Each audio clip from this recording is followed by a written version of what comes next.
ನಮಸ್ತೆ ಸ್ನೇಹಿತರೆ. ಮೂರನೆಯ ಪದ್ಯ ಇನ್ನೂ ಹುಟ್ಟದೇ ಇರಲಿ ನಾರಿಯರೆನ್ನಲು ಕುಮಾರವ್ಯಾಸ ಬರೆದಿರುವಂತಹ ಕಾವ್ಯವನ್ನು ನೋಡ್ತಾ ಇದ್ವಿ. ಅದರ ಮುಂದುವರಿದ ಭಾಗವನ್ನು ಈಗ ನೋಡೋಣ. ಹಿಂದಿನ ತರಗತಿಯಲ್ಲಿ ಹೆಂಡತಿಯ ಹರಿಬಕ್ಕೋಸುಗ ಹರಿಬದಲ್ಲೊಬ್ಬನೇ ಗಂಡು ಗೂಸೆ ವೈರಿಯನು ಕಡಿಕಂಡ ಮಾಡುವನು. ಹೆಂಡತಿಯ ಕರ್ತವ್ಯದಲ್ಲಿ ಕಾರ್ಯದಲ್ಲಿ ಮಾನಾಪಮಾನದ ರಕ್ಷಣೆ ಕಾರ್ಯದಲ್ಲಿ ಗಂಡು ಗೂಸಾದಂತಹ ಗಂಡ ಒಬ್ಬನೇ ಏನು ಮಾಡ್ತಾನೆ, ಕಡಿಕಂಡವನ್ನು ಮಾಡ್ತಾನೆ, ಅವರನ್ನು ಕಡಿದು ಹಾಕ್ತಾನೆ.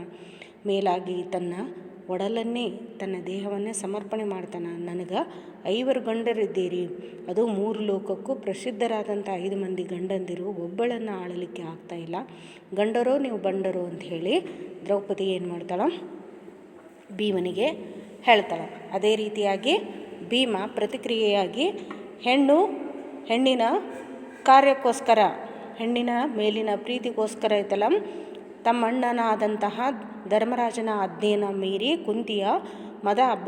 ಕುಂತಿಯ ಮಗನಾದ ಭೀಮ ಬದುಕಿದನೆಂದು ಕೆಟ್ಟ ಜನರು ಏನು ಮಾಡ್ತಾರೆ, ಮಾತನಾಡಿಕೊಳ್ತಾರೆ. ಅದಕ್ಕೆ ನಿನ್ನ ಸಂಕಷ್ಟ ಇವೆಲ್ಲವನ್ನು ಅಣ್ಣನ ಮುಂದೆ, ಧರ್ಮರಾಜನ ಮುಂದೆ ಏನು ಮಾಡು ಹೇಳು. ನಾನು ಅಣ್ಣನ ಆಜ್ಞೆಯಲ್ಲಿ ಏನು ಮಾಡಿದ್ದೀನಿ, ಆಜ್ಞೆ ಎಂಬ ಕುಣಿಯೊಳಗೆ ಹಗ್ಗದೊಳಗೆ ಬಿಗಿಯಾಗಿ ಕಟ್ಟಿ ನಾನು ಏನು ಮಾಡಿದ್ದೀನಿ, ಬಿದ್ದುಬಿಟ್ಟೇನಿ. ಅದಕ್ಕಾಗಿ ಅಣ್ಣನ ಮುಂದೆ ನೀನು ಹೇಳು ಕಾಂತೆ ಕೇಳೆಂದ. ಹಿಂದಿನ ತರಗತಿಯಲ್ಲಿ ನೋಡಿದ್ವಿ. ಅದರ ಮುಂದುವರೆದ ಭಾಗವನ್ನು ಈಗ ನೋಡೋಣ. ಇನ್ನೂ ಹುಟ್ಟದೇ ಇರಲಿ ನಾರಿಯರೆನ್ನಲವು ಬಂಗಿತರು ಭುವನದೊಳಿನ್ನೂ ಜನಿಸಲು ಬೇಡ, ಗಂಡರು ಭೀಮಸನ್ನಿಬರು ಎನ್ನಲು ಪಾಂಡವರಲು ಸಂಪನ್ನ ದುಃಖಿಗಳಾರು ನವೆದರು ಮುನ್ನಿನವರೊಳಗೆಂದು ದ್ರೌಪದಿ ಹಿರಿದು ಹಲುಬಿದಳು. ನೋಡ್ರಿ, ದ್ರೌಪದಿ ಭೀಮನೂ ಸಹಿತ ತನ್ನ ಈ ಸಂಕಷ್ಟದಲ್ಲಿ ಐತಲ್ಲ ಸಹಾಯ ಮಾಡದೇ ಇದ್ದಾಗ ಐತಲ್ಲ ಆಕೆಗೆ ಏನು ಮಾಡ್ತೈತಿ, ಬಹಳಷ್ಟು ಸಿಟ್ಟು ಬರ್ತೈತಿ. ಅದಕ್ಕಾಗಿ ಹೇಳ್ತಾಳೆ, ಇನ್ನು ಮೇಲೆ ಐತಲ್ಲ ಈ ಭೂಮಿಯ ಮೇಲೆ ಇಲ್ಲಿ ಬರುವಂಥ ಭೀಮ ಸನ್ನಿಪರಂದ್ರೆ ಭೀಮನಂತೆ ಅದೃಶ್ಯರು ಅಂತ, ಭೀಮನಂತೆ ಬಲಶಾಲಿಗಳಿದ್ದವರು. ಆಮೇಲೆ ನವೆ ಅಂದ್ರೆ ನರಳು, ಬಂಗಿತರು ಅವಮಾನಕ್ಕೆ ಒಳಗಾದವರು. ನನ್ನಂತೆ ಐತಲ್ಲ ಇನ್ನೂ ಹುಟ್ಟದೇ ಇರಲಿ ನಾರಿಯರೆನ್ನಲವು, ನನ್ನಂತೆ ಅವಮಾನಕ್ಕೆ ಒಳಗಾದ ನಾರಿಯರು ಇನ್ನು ಮುಂದೆ ಏನು ಮಾಡಲಿ, ಭೂಮಿಯ ಮೇಲೆ ಹುಟ್ಟದೇ ಇರಲಿ. ಆಮೇಲೆ ಹೆಂಡತಿಯನ್ನು ಕಾಪಾಡಲಾಗದಂತಹ ಭೀಮನಂಥ ಬಲಶಾಲಿಗಳು ಇನ್ನು ಮುಂದೆ ಜನಿಸದೇ ಇರಲಿ ಅಂತ. ನನ್ನಂತೆ ಹಾಗೂ ಪಾಂಡವರಂತೆ ಸಂಪೂರ್ಣ ದುಃಖದಿಂದ ಈ ಹಿಂದೆ ಯಾರು ಐತಲ್ಲ ನರಳಲು ಸಾಧ್ಯ ಅಂಥೇಳಿ ಅತಿಶಯವಾದಂತಹ ದುಃಖದಿಂದ ದ್ರೌಪದಿ ಏನು ಮಾಡ್ತಾಳೆ, ಹಿರಿದು ಹಲುಬಿದಳು. ಬಹಳಷ್ಟು ಏನು ಮಾಡ್ತಾಳಕ್ಕೆ, ಹಲುಬಿದಳು ಅಂತ ದುಃಖದಿಂದ ಅಳತಾಳು. ನೋಡ್ರಿ, ಇನ್ನೂ ಹುಟ್ಟದೇ ಇರಲಿ ನಾರಿಯರೆನ್ನಲವು, ಇನ್ನು ಮುಂದೆ ಐತಲ್ಲ ಭೂಮಿಯ ಮೇಲೆ ನಾರಿಯರು ಐತಲ್ಲ ಹುಟ್ಟುದೇ ಬೇಡ ಅಂತ. ನನ್ನಂತೆ ಅವಮಾನಕ್ಕೆ ಒಳಗಾದಂತಹ ಹೆಣ್ಣುಮಕ್ಕಳ ಈ ಭೂಮಿ ಮೇಲೆ ಹುಟ್ಟದೇ ಇರಲಿ ಅಂತ. ಹೆಂಡತಿಯನ್ನು ಕಾಪಾಡಲಾರದಂತಹ ಜನಿಸಲು ಬೇಡ ಗಂಡರು ಭೀಮಸನ್ನಿಬರು, ಭೀಮನಂತೆ ಬಲಶಾಲಿಗಳು ಇನ್ನು ಮುಂದೆ ಜನಿಸದೇ ಇರಲಿ. ನನ್ನಂತೆ ಪಾಂಡವರಂತೆ ಸಂಪೂರ್ಣವಾಗಿ ದುಃಖದಿಂದ ಈ ಹಿಂದೆ ಯಾರು ಐತಲ್ಲ ಕಷ್ಟಕ್ಕೆ ಒಳಗಾದರೂ ನರಳಿದರು ಅಂಥೇಳಿ ದ್ರೌಪದಿ ಅತಿಯಾಗಿ ಏನು ಮಾಡ್ತಾಳೆ, ದುಃಖದಿಂದ ನರಳ್ತಾಳೆ. ನೆಕ್ಸ್ಟ್ ಮುಂದಿನ ಪದ್ಯ. ಮಂದಗೆಳೆಸಿದ ಪಾಪಿ ಕೌರವನಂದು ಮುಂದೆಲೆ ಬಿಡಿದು ಸೈಂಧವ ಬಳಿಕ ಅರಣ್ಯ ಮಾಸದೋಳೆಯನ್ನ ಎಳೆದೊಯ್ದ. ಇಂದು ಕೀಚಕನಾಯಿಯ ಕಾಲಲ್ಲಿ ನೊಂದೆ ನಾನಿ 3 ಬಾರಿಯೇ ಬಂದ ಭಂಗವೇ ಸಾಕೆನುತ ಬಸವಳಿದಳು ಇಂದು ಮುಖಿ. ಮಂದಗೆಳಿಸಿದ ಅಂದ್ರೆ ತುಂಬಿದ ಸಭೆಯಲ್ಲಿ ಎಳೆದು ತಂದು. ಆಮೇಲೆ ಪಾಪಿಯಾದಂತಹ ಕೌರವ. ನೋಡ್ರಿ, ಇಲ್ಲಿ ತುಂಬಿದ ಸಭೆ ಒಳಗೈತಲ್ಲ, ಇಲ್ಲಿ 3 ರೀತಿಯಾದಂತಹ ಭಂಗ ಅಂದರೆ ಇಲ್ಲಿ ದುಃಖವನ್ನು, ಕಷ್ಟಕ್ಕೆ ಏನು ಮಾಡ್ತಾಳೆ, ಭಂಗ ಅಂದ್ರೆ ಅವಮಾನಕ್ಕೆ ಐತಲ್ಲ ದ್ರೌಪದಿ ಒಳಗಾಗ್ತಾಳೆ. ದ್ರೌಪದಿಗೆ ಬಂದಂತಹ 3 ಅವಮಾನಗಳು ಯಾವುವು ಅಂತ ಹೇಳಿ ಕೇಳ್ತಾರೆ. ಅದನ್ನು ಡೀಟೇಲಾಗಿ ಬರಿಬೇಕಾಗ್ತದೆ. ಅದಕ್ಕಿಲ್ಲಿ ಅಂದು ಮಂದಗೆಳಸು ಅಂದರೆ ತುಂಬಿದ ಸಭೆಗೆ ಎಳೆದು ತಂದು ಅಂತ. ಮುಂದೆಲೆ ತಲೆಯ ಮುಂಭಾಗದ ಕೂದಲು, ಬಸವಳಿದು ಅಂದ್ರೆ ಬಳಲಿ, ಭಂಗ ಅಂದ್ರೆ ಅವಮಾನ. ಅಂದು ಐತಲ್ಲ ಪಾಪಿಯಾದಂತಹ ಕೌರವ ಏನು ಮಾಡಿದ, ಮುಂದಲೆಯ ಕೂದಲನ್ನು ಹಿಡಿದು ತುಂಬಿದ ಸಭೆಗೆ ಎಳೆ ತಂದು ಏನು ಮಾಡಿದ, ನನಗೆ ಅವಮಾನವನ್ನು ಮಾಡಿದ ಈ ದೃಶ್ಯ. ಆಮೇಲೆ ಬಳಿಕ ಅರಣ್ಯವಾಸದೊಳಗೆನ್ನು ನೋಡ್ರಿ, ಆ ನಂತರ ಐತಲ್ಲ ಇಲ್ಲಿ ಅರಣ್ಯವಾಸದಲ್ಲಿ ಇದ್ದಾಗ ಸೈಂಧವ ಅಥವಾ ಅವ್ನಿಗೆ ಇನ್ನೊಂದು ಹೆಸರು ಜಯದ್ರಥ ಅಂತ, ಅಲ್ಲಿ ಹಿಂದೆ ಪಾಠದ ಹಿಂದೆ ಟಿಪ್ಪಣಿ ಕೊಟ್ಟಿದ್ದಾರೆ, ಅವನ್ನೆಲ್ಲವನ್ನು ಸರಿಯಾಗಿ ನೋಡ್ಕೊಳ್ಳಿ. ಇಲ್ಲಿ ಸೈಂಧವ ಅರಣ್ಯವಾಸದೊಳಗಿದ್ದಾಗ ಸೈಂಧವ ಅಥವಾ ಜಯದ್ರಥ ಬಂದು ಏನು ಮಾಡಿದ, ನನ್ನನ್ನು ಎಳಕೊಂಡು ಹೋದ ಅಂತ. ಈ ಸೈಂಧವ ಯಾರಂದ್ರೆ ಇಲ್ಲಿ ಕೌರವನಾದಂತಹ ದುರ್ಯೋಧನನ ತಂಗಿಯ ಗಂಡ, ದುಶ್ಶಲೆಯ ಗಂಡ. ಆತ ಏನು ಮಾಡ್ತಾನೆ, ಇಲ್ಲಿ ಅರಣ್ಯವಾಸದಲ್ಲಿ ಅವರು ಇದ್ದಾಗ ದ್ರೌಪದಿಯನ್ನು ಹಿಡಿದು ಎಳೆದ ಕಾಸ ಅವಮಾನ, ಕಾಡಿನೊಳಗೆ ತೊಗೊಂಡು ಹೋಗಿ ಅವಮಾನವನ್ನು ಮಾಡ್ತಾನೆ. ಆಮೇಲೆ ಇದು ಎರಡನೆಯದು. ಇಂದು ಕೀಚಕ ನಾಯಿಯ ಕಾಲಿನಿಂದ ಒದೆದು ನೊಂದೆ. ಈಗೇನು ಮಾಡಿದೆ, ಇಲ್ಲಿ ಕೀಚಕ ಅನ್ನುವಂತಹ ನಾಯಿ ಕಾಲೊಳಗೈತಲ್ಲ, ನಾನೇನು ಮಾಡಿದೆ ಇಲ್ಲಿ ನೊಂದು ಐತಲ್ಲ ನೊಂದೆ ಅಂತ. ಈ 3 ಬಾರಿಯ ಅವಮಾನವೇ ಸಾಕೆನಗೆ ಸಾಕು ಎಂದು ದ್ರೌಪದಿ ದುಃಖದಿಂದ ಭೀಮನೆದುರು ಬಸವಳಿದಳು. ಈ ರೀತಿಯಾಗಿ ದ್ರೌಪದಿ ಏನು ಮಾಡ್ತಾಳೆ, ಭೀಮನಿಗೆ ಹೇಳ್ತಾಳೆ, ಅವತ್ತೈತಲ್ಲ ನಾನು ತುಂಬಿದ ಸಭೆಯೊಳಗೆ ಇಲ್ಲಿ ಕೌರವ ಏನು ಮಾಡಿದ, ಮುಂದಲೆಯ ಕೂದಲನ್ನು ಹಿಡಿದು ಎಳೆದು ತಂದು ಸಭೆಯೊಳಗೆ ಅವಮಾನ ಮಾಡಿದ. ನಂತರ ಅರಣ್ಯವಾಸದಲ್ಲಿ ನನ್ನನ್ನು ಜಯದ್ರಥ ಅಥವಾ ಸೈಂಧವ ಬಂದು ನನ್ನನ್ನು ಎಳೆದೊಯ್ದು ಅವಮಾನವನ್ನು ಮಾಡಿದ. ಇವತ್ತು ಈ ಕೀಚಕ ನಾಯಿಯ ಕಾಲೊಳಗೆ ಐತಲ್ಲ, ನಾನು ಏನು ಮಾಡಿದೆ, ಬಿದ್ದು ಅವಮಾನವನ್ನು ಒದಿಸ್ಕೊಂಡು ಅವಮಾನಕ್ಕೆ ಒಳಗಾದೆ.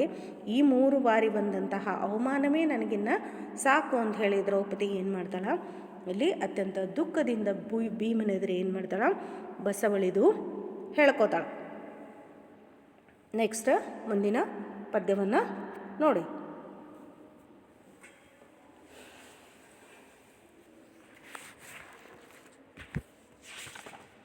ಕಾಲಯಮ ಕೆರಳಿದಡೆ ಮುರಿಯುವೆ ಹೆಚ್ಚಾಳುತನದವರೆನ್ನ ಒಬ್ಬಳನ್ನು ಆಳಲಾರಿರಿ.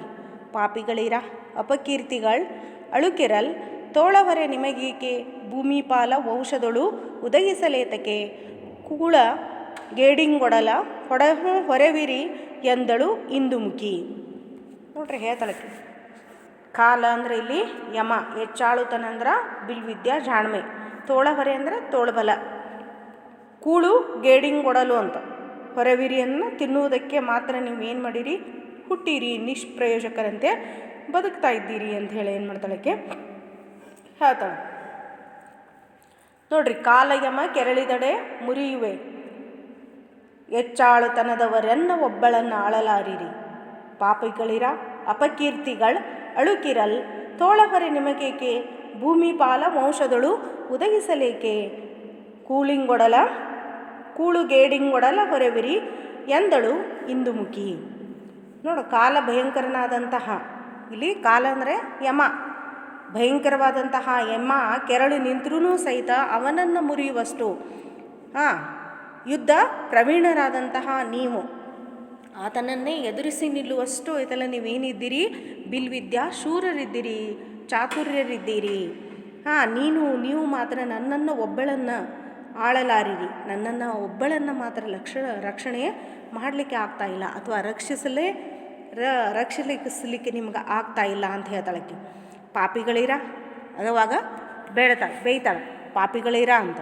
5 ಮಂದಿ ಗಂಡಂದಿರಿದ್ದೀರಿ, ಒಬ್ಬಳನ್ನು ನೀವು ಐತಲ್ಲ ಇಷ್ಟು ನೀವು ಇಡೀ ಭಯಂಕರನಾದಂಥ ಯಮಾನ ಕೆರಳಿ ಮುಂದೆ ನಿಂತರೂ ಸಹಿತ ಅವನ ಜೊತೆ ಯುದ್ಧ ಮಾಡಿ ಅವನನ್ನು ಸೋಲಿಸುವಷ್ಟು ತೋಳ್ಬಲ ಬಿಲ್ವಿದ್ಯಾ ಜಾಣ್ಮೆ ನಿಮ್ಮೊಳಗೆ ಇದೆ.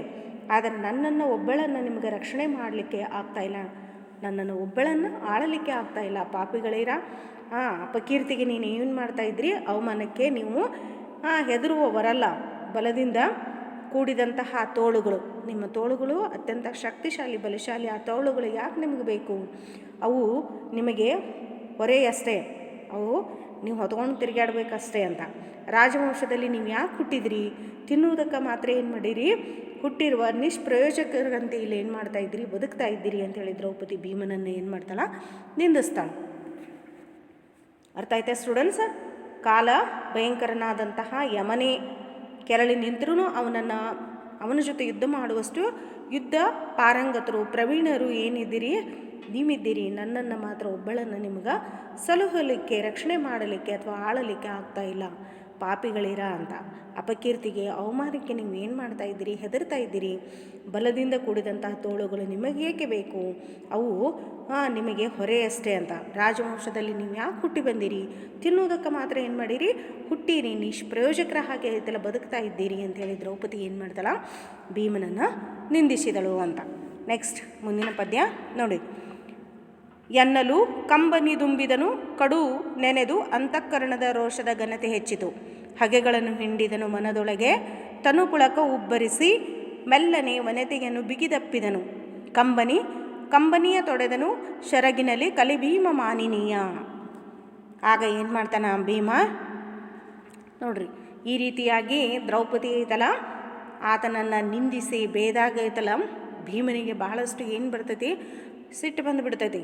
ಅದಕ್ಕೈತಲ್ಲ ದ್ರೌಪದಿ ಆವರೆಗೆ ಅನುಭವಿಸಿದಂಥ ಎಲ್ಲ ಕಷ್ಟಗಳನ್ನು ಏನು ಮಾಡ್ತಾನವ? ನೆನಪು ಮಾಡ್ಕೋತಾನ.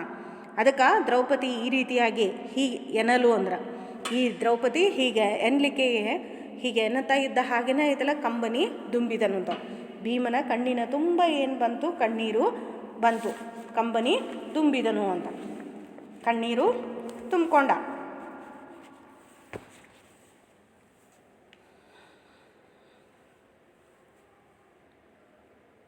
ಆಮೇಲೆ ಅವನ ಅಂತಃಕರಣ ಆರ್ಧವಾಯಿತು ಅಂತ. ಅವನ ಅಂತಃಕರಣ ಆಯ್ತಲ್ಲ ಮನಸ್ಸು ಕರಗ್ತು ಅಂತ. ದ್ರೌಪದಿ ಮೀರಿದಂತಹ ದುಃಖದ ನುಡಿಗಳನ್ನು ಮಾತನಾಡಿದಾಗ ಭೀಮನ ಕಣ್ಣಿನಲ್ಲಿ ಕಂಬನಿ ಏನು ಮಾಡ್ತು? ತುಂಬಿಕೊಂಡಿತು. ಅವನ ಅಂತಃಕರಣ ಆರ್ಧವಾಯಿತು ಅಂತ, ತಂಪಾಯಿತು ಅಂತ. ಅಂದ್ರೆ ಕರಗ್ತು, ಮನಸ್ಸು ಕರಗ್ತು. ಆವಾಗ ಅವನ ರೋಷ ಹೆಚ್ಚಿತು. ರೋಷ ಅಂದ್ರೆ ಇಲ್ಲಿ ಸಿಟ್ಟು ಅಂತ. ಅವನೊಳಗೈತಲ್ಲ ಆ ಸಿಟ್ಟು, ದ್ರೌಪದಿಗಾದಂಥ ಅವಮಾನದ ಎಲ್ಲ ಕ್ಷಣಗಳು ಐತಲ್ಲ ನೆನಪಿಗೆ ಬಂತು. ಕಡು ಅಂದ್ರೆ ಭಾಳಷ್ಟು ಭಾಳಷ್ಟು ಎಲ್ಲ ನೆನಪು ಮಾಡ್ಕೋತಾನ. ಆವಾಗ ಭಯಂಕರವಾದಂಥ ಸಿಟ್ಟು ಬಂತು. ಘನತೆ ಹೆಚ್ಚಿತು. ಹಗೆಗಳನ್ನು ಹಿಂಡಿದನು ಮನದೊಳಗೆ. ಆವಾಗ ಏನು ಮಾಡ್ತಾನ ಭೀಮ? ಮನಸ್ಸಿನೊಳಗೆ ಅವನ ರೋಷ ಏನು ಮನಸ್ಸಿನೊಳಗೆ ಸಿಟ್ಟು ಭಯಂಕರವಾಗಿ ಬಂತಲ್ಲ. ಹಗೆಗಳು ಅಂದರೆ ಇಲ್ಲಿ ವೈರಿಗಳು. ಆ ವೈರಿಗಳನ್ನು ಮನಸ್ಸಿನಲ್ಲಿಯೇ ಏನು ಮಾಡಿದ? ಹಿಂಡಿ ಹೊಸಕಿ ಹಾಕಿದ ಅಂತ. ಇಡೀ ಮೈ ರೋಮಾಂಚನವು ಹೆಚ್ಚಾಗಲು ಇಡೀ ಐತಲ್ಲ ಮನದೊಳಗೆ ತನುಪುಳಕ ಉಬ್ಬರಿಸಿ ಅಂದರೆ ಇಲ್ಲಿ ಮನದೊಳಗೆ ಇಲ್ಲಿ ಮೈ ಒಳಗೈತಲ್ಲ ರೋಮಾಂಚನ ಹೆಚ್ಚಾಗಿ ಮೆಲ್ಲನೆ ದ್ರೌಪದಿಯನ್ನು ಏನು ಮಾಡಿದ? ತೆಗೆದಪ್ಪಿದನು. ದ್ರೌಪದಿಯನ್ನು ಬಿಗಿಯಾಗಿ ಅಪ್ಪಿಕೊಂಡು ಮುದ್ದಾಡ್ತಾನಂತ. ಬಿಗಿಯಾಗಿ ಅಪ್ಪಿಕೊಂಡನು. ಮಾನವತೆಯಾದ ಅವಳ ಕಣ್ಣೀರನ್ನು ತನ್ನ ಉತ್ತರಿಯದಿಂದ ಏನು ಮಾಡ್ತಾನೆ? ಒರೆಸ್ತಾನ ಅಂತ. ಸೆರಗಿನಲ್ಲಿ ಅಂದ್ರೆ ಶಲ್ಯ ಅಥವಾ ಉತ್ತರಿ ಅಂತ ಕರೀತಾರೆ. ಆ ದೋತರದ ಚುಂಗು ಅಥವಾ ಸೆರಗು, ಆ ಸೆರಗಿನಿಂದ ಏನು ಮಾಡ್ತಾನೆ? ದ್ರೌಪದಿಯನ್ನು ಬಿಗಿಯಾಗಿ ಅಪ್ಪಿಕೊಂಡು ಆಕೆ ಏನು ಕಣ್ಣೀರನ್ನು ಸುರಿಸ್ತಾ ಇದ್ಲಲ್ಲ ಆ ಕಣ್ಣೀರನ್ನು ಏನು ಮಾಡ್ತಾನೆ? ತನ್ನ ಸೆರಗಿನಿಂದ ಕಲಿಶೂರನಾದಂತಹ ಭೀಮ ಮಾನಿನಿ ಅಂದರೆ ದ್ರೌಪದಿಯ ಕಣ್ಣೀರನ್ನು ಒರೆಸ್ತಾನೆ. ದ್ರೌಪದಿ ಮೀರಿದ ಈ ದುಃಖದ ನುಡಿಗಳನ್ನು ಕೇಳಿ ಭೀಮನ ಕಣ್ಣುಗಳಲ್ಲಿ ಕಂಬನಿ ಏನು ಮಾಡ್ತು? ತುಂಬಿತು. ಅವನ ಅಂತಃಕರಣ ಮನಸ್ಸು ಏನು ಮಾಡ್ತು? ಕರಗ್ತು. ಅವನಲ್ಲಿ ರೋಷ ಸಿಟ್ಟು ಹೆಚ್ಚಾಯಿತು. ಮನದೊಳಗೆ ಹಗೆಗಳನ್ನು ಏನು ಮಾಡಿದ? ಮನಸ್ಸಿನೊಳಗೆ ಹಗೆಗಳನ್ನು ಹಿಂಡಿ ಹಾಕುವಂತೆ ಅಂದ್ರೆ ಅವರನ್ನು ಕೊಂದು ಹಾಕುವಂತಹ ಪ್ರತಿಜ್ಞೆಯನ್ನು ಮಾಡ್ಕೋತಾನ ಅಂತ. ಇಡೀ ಮೈ ಒಳಗೆ ರೋಮಾಂಚನ ಹೆಚ್ಚಾಗಿ ಎಷ್ಟೋ ವರ್ಷಗಳವರೆಗೆ ಏನು ಮಾಡಿದ್ರು? ಹಾಗೆ ಇದ್ದಿರುವುದರಿಂದ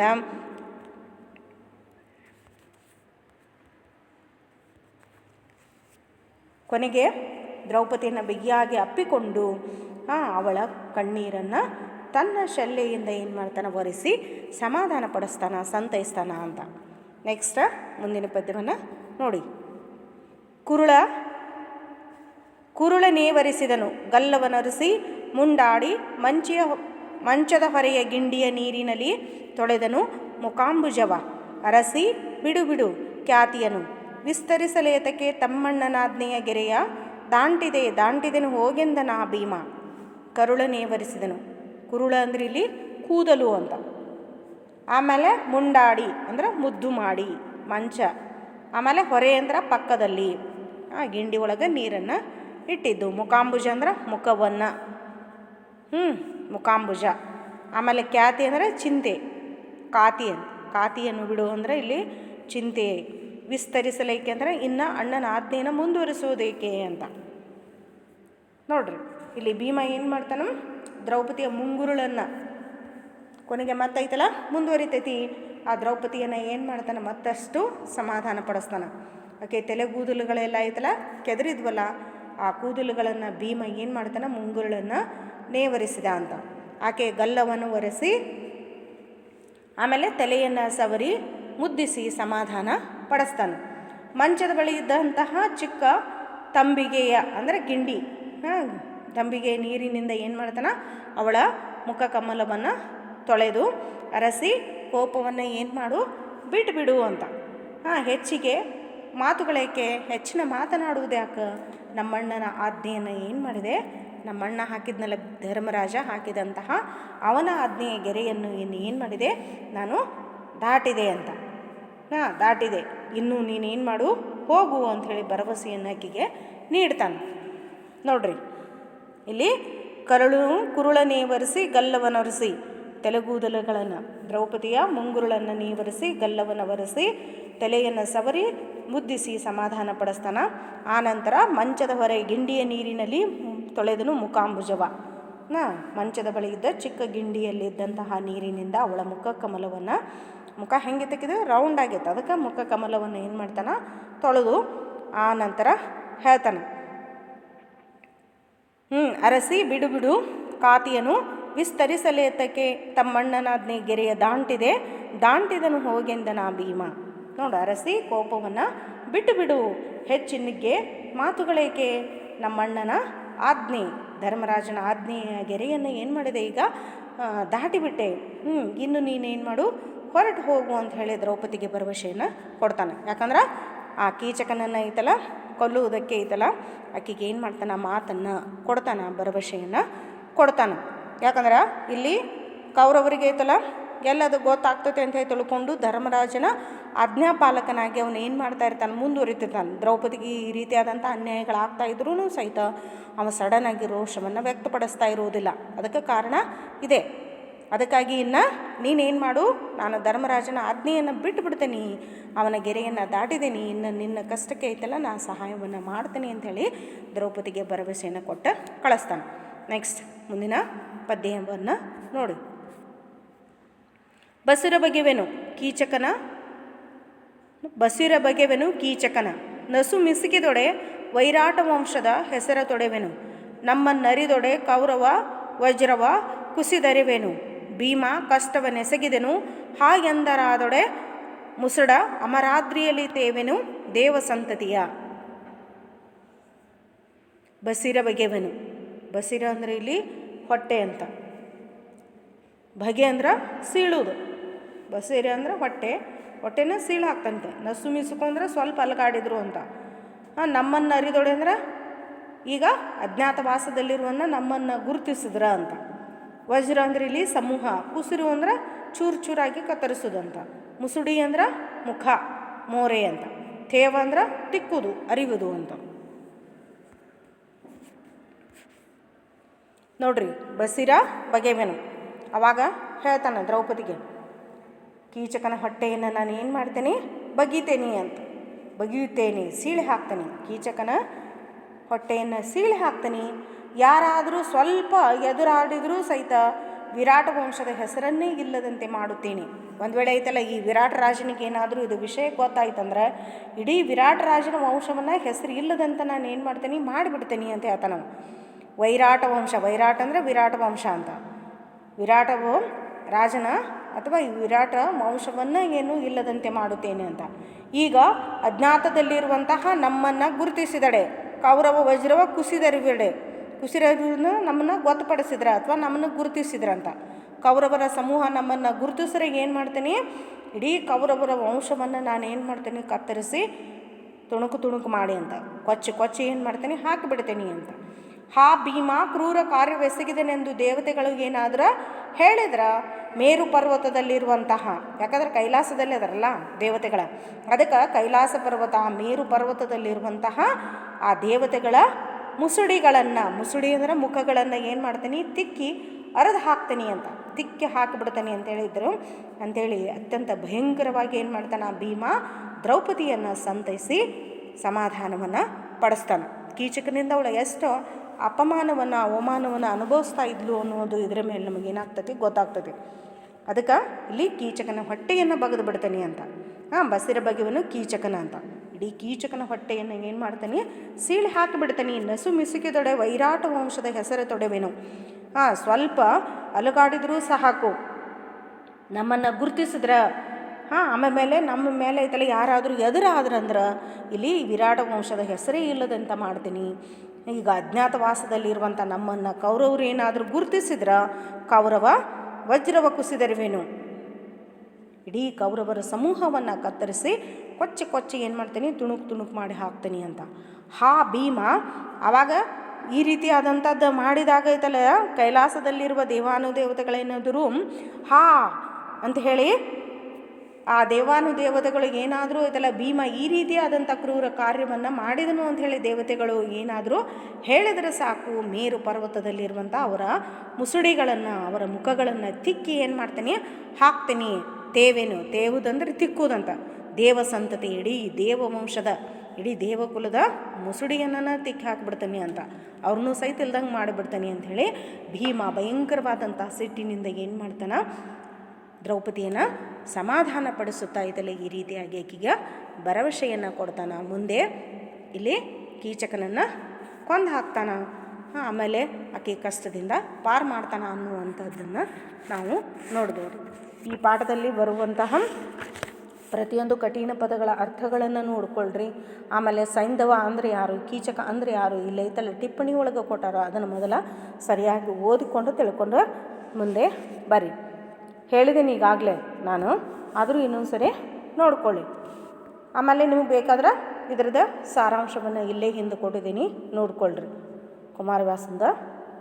ಆಮೇಲೆ ಇಲ್ಲಿ 3 ಪೇಜ್ ಒಳಗಿದೆ, ಅದನ್ನೊಂದಿಷ್ಟು ನೋಡ್ಕೊಳ್ರಿ. ಆಮೇಲೆ ಇದು ವೆರಿ ಇಂಪಾರ್ಟೆಂಟ್. ಇದ್ರೊಳಗೆ ಐತಲ್ಲ ಪದ್ಯದ ಭಾವಾರ್ಥವನ್ನು ಕೇಳ್ತಾರೆ. 1 ಮಾರ್ಕ್ಸು 2 ಮಾರ್ಕ್ಸು ಸಂದರ್ಭ ಮತ್ತು ಲಾಂಗ್ ಆನ್ಸರ್ ಎಲ್ಲವೂ ಇರ್ತಾವೆ. ಒಟ್ಟು ಐತಲ್ಲ ಒಂದು 20-25 ಮಾರ್ಕ್ಸಿಂದ ಐತಲ್ಲ ಇದ್ರೊಳಗೆ ಇರ್ತೈತಿ. ಕಡಿಮೆ ಅಂದ್ರೆ 20 ಮಾರ್ಕ್ಸಿಂದ ಐತಲ್ಲ ಇರ್ತೈತಿ. ಅದಕ್ಕಾಗಿ ಕಂಪಲ್ಸರಿಯಾಗಿ ನೋಡ್ಕೊಳ್ರಿ, ಯಾಕಂದ್ರೆ ಪದ್ಯದ ಭಾವಾರ್ಥವನ್ನು ಕಂಪಲ್ಸರಿ ಕೊಡ್ತಾರೆ. ಅದಕ್ಕಾಗಿ ಯಾವ ಪದ್ಯಗಳು ಅಂಥೇಳಿ ಇಂಪಾರ್ಟೆಂಟ್ ಯಾವ ಅನ್ನೋದು ಹಿಂದಿನ ವರ್ಷ ಎಲ್ಲ ಐತಲ್ಲ ಭಾಳಷ್ಟು ಕೇಳಿದಾರೆ ಮೇಲಿಂದ ಮೇಲೆ. ಆಮೇಲೆ ಅವನ್ನೆಲ್ಲವುಗಳನ್ನು ಮತ್ತೊಮ್ಮೆ ಸರಿಯಾಗಿ ನೋಡ್ಕೊಳ್ರಿ. ಆದರೂ ಸಹಿತ ಹೇಳಲಿಕ್ಕೆ ಬರುವುದಿಲ್ಲ, ಯಾವ ಕೇಳ್ತಾರಂಥೇಳಿ ಎಲ್ಲವನ್ನೂ ಸಹಿತ ನೀವು ಅಭ್ಯಾಸವನ್ನು ಮಾಡಬೇಕಾಗ್ತದೆ. Thank you students.